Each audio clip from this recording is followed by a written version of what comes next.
안녕하십니까. 약자와 함께하는 인생성형가 정영기입니다.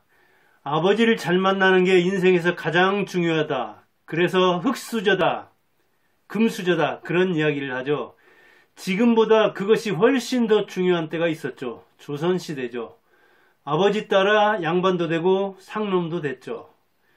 때로는 아버지가 죄를 지으면 연좌제가 있어서 멸문지와 이른바 3대가 망하는 수도 있었죠. 3족이 망하는 수도 있었죠. 그러니까 아버지 잘못 만나면은 목숨이 날아가는 수도 있습니다. 그런데 정약용의 아버지 성적은 어땠을까요? 정약용은 그 자녀들에게 힘이 되기도 하고 짐이 되기도 했습니다. 22세 생원시에 합격했죠. 그리고 38세, 그러니까 생원시 때는 이제 성균관 가서 뭐 공부하고 그러니까 벼슬은 28살 때부터 했습니다. 그러니까 28에서 38세까지 10년이죠, 전성기는. 이때 벼슬길 시작해서 형조 참의에 올랐으니까 참의, 참판, 판서 그러던가요? 아무튼 고급 공무원이 된 거죠. 30대 후반에. 그러나 그렇게 잘 나가던 시절에 정조가 있었습니다. 정조가 승하하자 1800년이죠. 40세에 신유박해라 해서 천주교도들을 많이 죽였죠. 100명이 죽고 그때 400명이 유배를 당합니다. 이 400명 중에 정약용의 형제 둘이 속해 있었습니다. 한 명은 죽었죠. 셋이 속했네요. 그러니까 신유박해 때. 그런가 하면 큰형 약현도 고초를 겪었죠. 그리고 매형과 뭐 처남과 거기에 얽힌 사람이 정약용 집안만 해도 10명 안팎 됩니다. 그때 바로 뒤 형 약종 참사를 당하고 약전 정약용과 더불어 유배를 갔죠. 그때 몇 살이었을까요? 정약용의 아들이 둘, 학연, 학유가 있었는데 18살, 15살이었습니다. 그리고 딸 하나가 있는데 여기서는 아들 중심으로 얘기하겠습니다. 남녀 차별은 아닙니다. 조선시대가 그랬기 때문에. 그런데 이 사춘기 한창 공부해야 할 시기에 아버지가 유배를 가버렸으니 유배를 간다는 것은 정치적 죽음이죠. 지금도 사람이 일찍 부모를 잃으면 철이 들어서 속을 차려가지고 공부를 열심히 해서 조실부모한 자녀들 또는 편부모, 한부모 자녀 요새는 그러죠. 아버지만 혼자 있다거나 때로는 어머니만 혼자 있을 경우에 열심히 공부해서 그 부모에게 보답을 하는 수가 있습니다. 철이 빨리 든다는 이야기죠. 그리고 그가 아들 노릇, 부모 노릇 같이 겸해서 하는 수가 있습니다. 그런데 이 정약용의 두 아들은 한창 과거 시험 공부하려고 할 때 철들 무렵, 지금보다도 이제 철이 빨리 들긴 하고 어른이 빨리 되기는 하니까 정신을 빨리 차렸겠지만 청천벽력이었던 거죠. 그러니까 아버지가 잘 나가다가 38살까지 그때부터 불안, 그 다음에 40세부터 급락했던 거죠. 유배를 갔으니까. 다행히 그래도 목숨을 건진 게 어딥니까? 이렇게 그 아버지가 힘이 되었는데 초반에는 그 다음에는 짐이 되었죠. 그래서 무려 몇 년간 유배를 합니까? 18년이잖아요. 욕이 아닙니다. 18년 동안 강진에서 그 이전에 이제 장기였던가요? 잠깐 유배를 하고 그 다음에 강진으로 옮겨와서 강진하면 유명하죠. 다산초당 있고 해남, 강진, 보성, 장흥, 고흥 그런 쪽이 전라남도 이 해안가 내지 강진을 둘러싼 곳 아닙니까? 거기에서 유배를 하게 됐다고요. 집안은 멸문지화를 입었고요. 아버지는 정재원인데 그 큰형 현, 약현, 그 다음에 전, 그 다음에 종, 이 세 형이 고초를 겪거나 유배를 당하거나 약종의 경우는 죽었죠. 그런데 이 정약용은 유배 가서 오히려 내가 이제 벼슬을 벗고 정말로 여유를 얻게 되었구나. 이제 내가 공부를 해야 되겠구나. 그런데 이 글벌레 정약용은 이 유배를 승화하면서 부형에 대한 아버지와 아버지의 면목이 없다는 이야기죠. 그리고 형들, 세 형에 대한 속죄로서 그들에게 누를 끼친 것에 대한 속죄로서 우리가 부담감을 갖죠. 부채의식을 갖는 거 또는 속죄의식을 갖는 것이 일하는데 힘을 주는 수가 있잖아요. 정약용은 그렇게 말하고 있습니다. 내가 부형에 대해서 누를 끼쳤는데 그에 대한 속죄하는 마음으로 저술에 임했다. 공부에 임했다. 그런데 자녀들은 그런 이유가 없잖아요. 오히려 잘 나가는 아버지 덕 좀 볼까 했더니 그냥 급락해가지고 이제 과거에 응시할 수도 없고. 그런데 이 정약용은 어때요? 그 아들들한테 공부를 강조를 합니다. 뭐라고? 너희들은 패족이니까 공부를 해야 된다. 패족인데 공부마저 안 하면 너희들은 정말로 망한다. 그리고 패족은 얼마나 좋냐?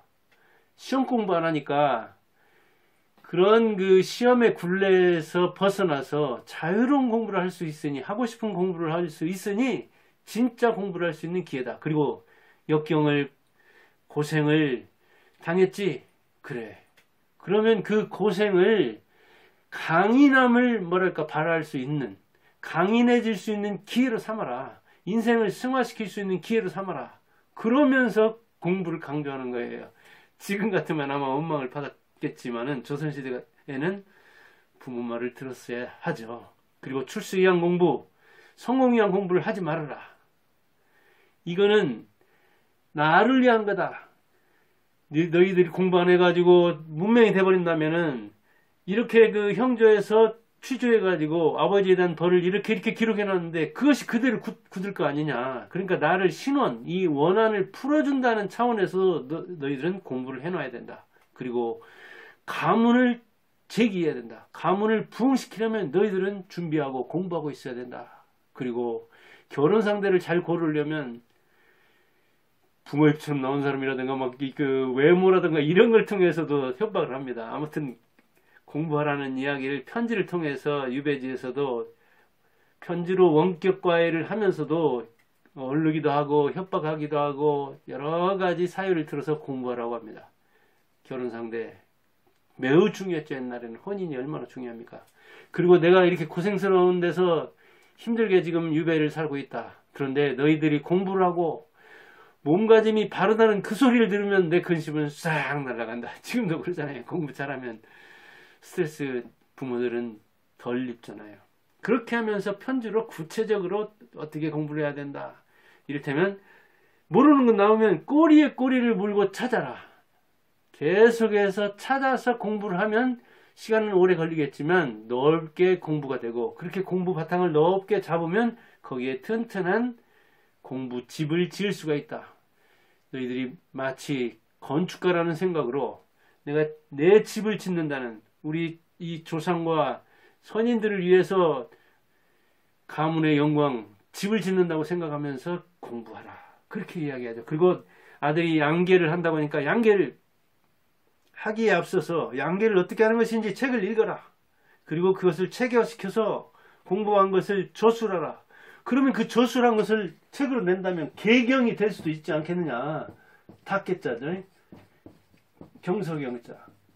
닭 성경 그런 이야기죠. 닭 키우는 지금식으로 이야기하자면은 닭 키우는 1번 제1과 1장 이런 식으로 닭에 대한 전문 서적을 키우면 이렇게 쓰면 되는 거 아니겠느냐 하면서 일하는 이 벼슬길에 못 나가고 일해야 하는 아들들한테 그렇게 또 이야기합니다. 지금 같으면 스트레스 받겠지만 역시 순종하죠. 그리고 실제로 큰아들 정학연은 종축회통이라는 책을 씁니다. 종축, 이 가축을 말하는 거예요. 씨 종자, 가축 축자, 짐승 축자.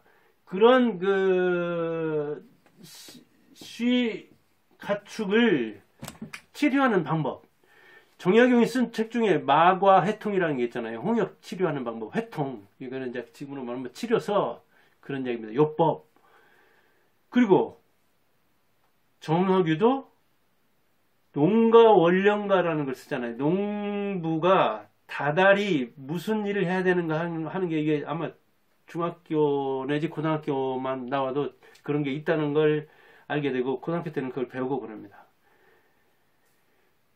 1월이라 멋대니 멋이고 어찌고 어찌해야 된다. 그런 그 요체를 다달이 해야 할 농부의 요체를 원령가로 달달이 써놨습니다. 예, 그런 글을 또 쓰게 됩니다. 그러니까 큰아들도 둘째 아들도 아버지의 명령을 잘 지켜서 정말 열심히 공부해서 벼슬길은 나가지 못하지만 출세와 성공을 위한 공부는 아니었지만 진짜 아버지답게 실용적 공부를 했고 그리고 그 결과를 이렇게 내놨잖아요. 그래서 지금도 여기저기 사람들 입에 오르내리잖아요. 일을 일벌레처럼 했습니다. 그러니까 자기 일은 뭐예요? 글 공부잖아요. 글 공부, 글 쓰는 거.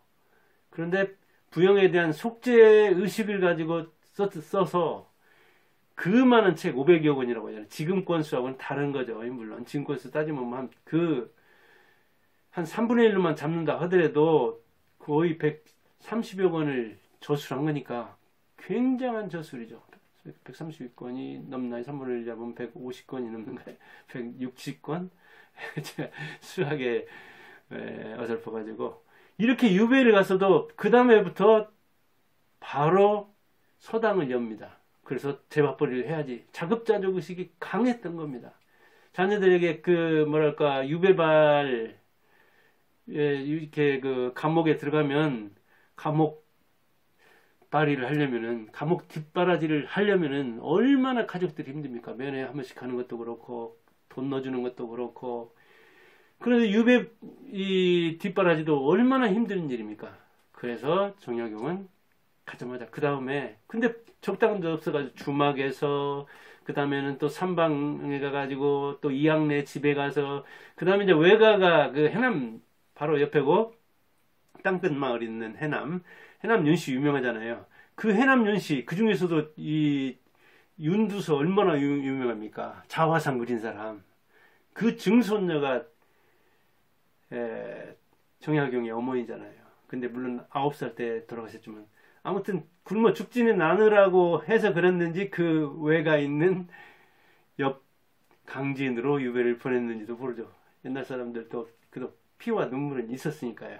그렇게 제자들을 가르쳐요. 근데 제자들이 처음에 옵니까? 이 유배원 더군다나 성악하고 관련됐다는 그러나 정말 최고의 과외교사잖아요. 그 최고의 과외교사의 혜택을 누가 봅니까? 처음에는 아전들의 자녀들이 봅니다. 그 아전들의 자녀 중에 유명한 무려 처음에 이제 신원하니까 조금 흔들리려고 했는데 또 불러가지고 아주 혼을 내니까 다시 마음을 다잡아서 공부한 황상. 유배 18년 동안 초지일관 그 자녀들이 써놓은 기록에 나오잖아요. 어떤 사람은 뭐 몇 년 하다가 그만두고 어떤 사람은 왜 과거 공부 제대로 안 가르치냐고 심지어는 어떤 사람은 와가지고 창을 들고 와가지고 방을 막 두드리면서 그 불만을 토로한 사람도 있었다고 하는데 황상 같은 사람은 아전의 아들인데 아전이라는 말 그대로 지방 그 관리를 말하는 거죠. 그렇게 초지일관 스승의 가르침을 따랐고 그리고 스승이 죽은 다음에도 스승이 75세에 죽었으니까 18년 유배하고 57세 40세부터 18년 유배 살고 그 다음에 해배되어서 또 18년을 살잖아요. 그래서 75세에 들어가시잖아요. 그런데 그때 돌아가신 그 다음에도 이 황상의 변함없음은 그러니까 얼마나 지속된 거예요. 36년만 더 하더라도 40년 50년 아마 이렇게 40년 넘어 지속된 거잖아요. 오늘날 그런 제자 4개월 4년만 가도 대단한 거죠. 근데 40년을 이렇게 그만큼 간복하게 그리고 그 제자들이 배우기만 했습니까?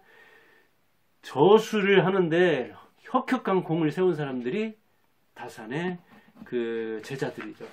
그 정민 다산연구부 전문가라고 할 수도 있는 한양대 국문과 교수 정민에 따르면 다산은 한꺼번에 막 7, 8가지의 저술을 하고 작업을 같이 했다고 합니다. 그러니까 정말 백과사전 같은 사람이죠. 진짜 컴퓨터 같은 사람이죠. 우리 같은 사람 정말 예, 한 가지 일도 어디 방에 들어갔다가도 내가 여기 뭐로 들어왔더라 할 정도 그런 뭐랄까 때도 있는데 정약용은 한 번에 그 많은 작업을 10가지 안팎의 작업을 했다는데 그때 역시 이 제자들이 도왔죠. 한 4, 5년 동안은 이 외가 친인척들도 꺼렸는데 나중에는 타산초당 누가 준 겁니까? 그 윤두서 손자였던가요? 윤증? 이렇게 이제 그 외가 해남 윤씨들도 한 4, 5년 되니까 아무래도 지금도 그렇지 않습니까? 정치적으로 유배가 됐다. 뭐 1, 2년 뒤에는 뭐 괜찮잖아요. 지금이야 이제 참수하는 것도 없고 참수해서 머리를 달아 올리는 효수도 없고 사형이라는 제도 자체가 없잖아요. 그리고 지금은 뭐 관직에서 쫓아냅니까? 파직합니까? 봉고파직? 그런 거 없잖아요. 그런데도 바른 소리 못하는 거 보면 참 옛날 선비들의 그 계획이 의기가 요즘 사람들에게 참 없죠. 아무튼 이렇게 제자를 가르치고 그러면서 자급자족하고 조그마한 땅이라도 나오면 땅 사서 또 역시 먹을 거 심어서 자급자족하는 그런 정신을 보여요. 자녀들에게 되도록이면 부담 안 주려고 하는 그 해남윤씨 해남 그 외가에도 되도록이면 물론 거기 노구당이라든가 이런 데 가서 책도 막 빌려보고 외가 그 뭐랄까요 조력을 많이 받았습니다. 그렇기 때문에 그렇게 그 초당도 지금식으로 뭐 별정인데 이 초당을 쓸 수 있었고 그 대신에 또 그 외가 친척을 많이 가르치게 됐죠. 그리고 사위도 딸 하나가 있었는데 사위도 역시 외가 그쪽 자기가 가르친 제자를 가르쳐 윤창모든가요? 이렇게 됩니다. 근데 그 자녀들이 참 6남 3녀나 됐는데 3분의 2를 잃었습니다. 그리고 남은 게 2남 1녀입니다. 그래서 그 자녀들의 건강에 대해서나 자기가 유배할 때는 그 건강 지키는 문제에 대해서 굉장히 예민했습니다. 지금 같은 때도 보세요. 이 코로나 시절에 기저질환이 있으면 나가 떨어지잖아요. 그런데 조선시대 같은 때 역병이 한번 돌면 쓸어버렸잖아요. 그 시대에 75세까지 누렸다는 것은 지금 100세, 110세 정말 산 정도의 그런 나이입니다. 평균 나이를 따진다면 임금님들도 뭐 40대 안팎 그러잖아요. 평균 연령이 그렇게 40대, 50대밖에 안 되는 시절에 75세까지 살 정도로 건강에 굉장히 유의했고 자녀들이 뭐랄까 셋째 아이인가 넷째 아이인가는 아주 어릴 때 자기가 낳는 거 이제 보고 아주 어릴 때 유배 왔는데 그 어릴 때 죽었다는 소식 듣고 홍역에 대해서 이렇게 기록도 하고 그럽니다. 그 다음에 의학에 대한 공부도 하고. 오죽하면 의학을 공부를 얼마나 열심히 했던가 이제 해배돼가지고 60대 후반쯤 됐을 때 효명세자가 있었습니다. 효명세자라고 그 순조의 독자입니다. 효명세자. 정순헌철 그러잖아요. 정조의 아들이 순종이고 순종이 아들 하나를 뒀는데 효명세자였는데 효명세자가 20대에 21살이던가요? 그때 죽습니다. 근데 그 죽으려고 하는 절명을 임박한 그 시기에 정약용을 부릅니다. 어이가. 이게 왜 그럴까 하는 고민입니다. 근데 이제 여러 가지 설이 있습니다. 정약용의 의술이 뛰어나서 불렀다 하는 설. 아니다. 그때까지도 정약용을 어떻게 되니 얽어서 이걸 유배를 보내거나 죽여야 되겠는데 절호의 기회다. 이건 틀림없이 죽는 병인데 정약용을 관여시켜가지고 여기에 관계시켜서 죽이려고 그 음모론. 아니다. 뭐랄까 정약용과 관계된 사람 중에 진짜 여기에 와서 그 인간은 여기에 이제 당파적으로 본다면은 진심을 안 쏟을지도 모르지만 그 사람됨이 그럴 사람은 아니기 때문에 그런 설이 뭐 여러 가지가 있습니다. 참 우리나라 이 정치 어려운 거잖아요. 아무튼 그런 뭐 서너 가지 설이 있는데 그만큼 뛰어난 건 사실이었습니다. 어떤 경우든. 왜냐면 마과의 통 같은 걸 이렇게 기록한 걸 보면 대단한 실학자로서 뭐 팔방미인이죠. 지금으로 말하자면 팔방미인. 그렇게 홍역치료법 마과해통 같은 것도 하고, 그 다음에 이제 요리법에 대해서 그 형이 흑산도에 있었는데 정약전이죠. 유배 같은 유배 신세인데 자기는 강진에, 흑산도는 섬 아닙니까? 섬이니까 더 어찌 보면 큰 고초를 당하고 있는 거죠. 그에게 이제 그 뭐랄까요, 이 편지를 하면서 보면 거기 개고기를 어떻게 요리해야 되는지, 어떻게 삶아야 되는지, 그 다음에 차 같은 걸 끓일 때 그 물을 어떻게 해야 되는지, 일급수는 뭐 어떤 물이고 이렇게 대단합니다. 그 관심사가 있다 하면은. 그러다 보니까 뭐 아흔갑이다 해가지고 그 뭐 토속에 대해서 연구하고, 그 유명한 목민심서 경전에 대한 거 안 다루는 곳이 없잖아요. 그런 거 하면 그 뭐 거중기든가요? 그런 기계에 대한 거 이렇게 공부를 열심히 했고, 자기 건강을 챙기려고 이렇게 차 끓이는 거 하며, 요리하는 거 하며, 건강에 대한 거, 질병에 대한 거, 이런 걸 연구를 했고, 자녀들한테도 술 잘 절제하고 제대로 마셔라, 이런 이야기를 하죠. 그렇게 해서 그 뭐랄까요, 죽음에 대해서 뭐랄까 스스로 또 준비를 합니다. 60살 되면 그 유명한 자찬 묘비명이 있죠. 묘비명, 명이라는 것은 좌우명 할 때 그런 거 쓰는 거잖아요. 그런데 환갑됐을 때 쓴 이 자찬 묘지명도 스스로 쓰는 묘지명이다 그런 이야기죠. 2개나 해놨어요. 관에 넣을, 비석에 쓸 묘지명 하나, 그 다음에 문집에 실을 것 하나 해가지고. 대단한 사람입니다. 대단한 사람. 그때로서는 환갑이면 큰 일이었기 때문에 이렇게 써놨는데, 읽어보면 이제 이렇게 돼 있더라고요. 그 앞머리가, 이는 열수 정약용의 무덤이다. 본명을 약용, 자를 미용, 호를 삼이라 했다. 아버지의 이름은 정재원이다. 음직으로 벼슬에 나아가 진주 목사를 지냈다. 지금도 진주 있죠. 진주 목사. 옛날에 그 부, 현, 목, 군 뭐 이런 게 그 목, 부, 군, 현, 지금으로 보면 지방, 그 지방자치죠.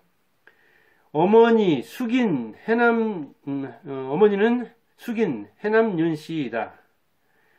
영조 이모년이니까 1762년이죠. 이때 6월 16일에 약용을 열수가의 마현리에서 낳았다. 그 어머니가 그렇게 낳았다 그런 이야기죠. 해남윤 씨 유명한 사람 역시 아까 윤두서도 있지만 더 유명한 사람이 고산 윤선도죠. 시죠.